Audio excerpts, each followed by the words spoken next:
আচ্ছা, আপনার যে ক্যান্সার ধরা হওয়ার পরে আপনি যে চিকিৎসা করেছিলেন অ্যালোপ্যাথিকে, আপনার কত টাকা চিকিৎসা খরচ হয়েছিল? প্রায় 5 লাখ 6 লাখ মতো।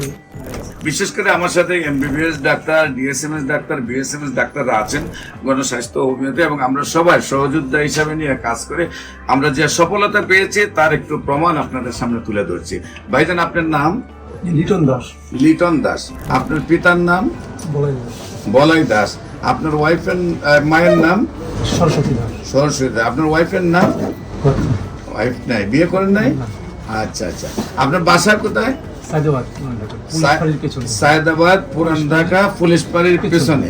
কিভাবে কোথায় চিকিৎসায় যান, কিভাবে চিকিৎসা আপনার এই রোগ ধরা পড়ে এবং কোথায় কোথায় চিকিৎসা করেছেন এবং কিভাবে সুস্থ হয়েছেন একটু দেশবাসীর উদ্দেশ্যে বলেন।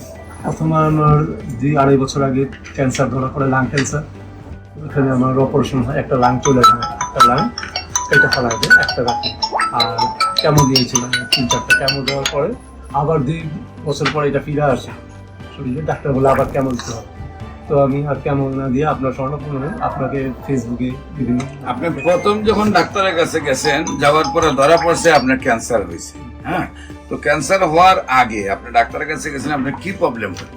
আমার কাশি হইতো, কাশি হইতো। কাশি হইতো আর শুকায় যাবে। পর্যাপ্ত পরিমাণে কাশি হয়তো, তারপরে ডাক্তার দ্বারা গেছেন, ডাক্তার দ্বারা যাওয়ার পরে দেখা গেল আপনার লাং ক্যান্সার। তারপরে আপনি লাং কেটে ফেলেন, কেটে ফেলে 2 বছর মোটামুটি একটু সুস্থ থাকেন।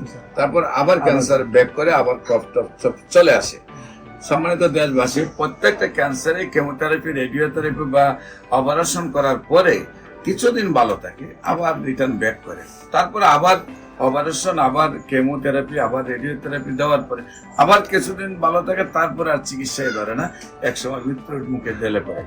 সবাইকে আমাদের অফিস ভিজিট করার আমন্ত্রণ জানিয়ে যে কোনো প্রয়োজনে স্ক্রিনে দেওয়া নম্বরে যোগাযোগ করার জন্য আহ্বান জানিয়ে শেষ করছি। সবাইকে ধন্যবাদ। আসসালামু আলাইকুম ওয়া রাহমাতুল্লাহি ওয়া বারাকাতুহু।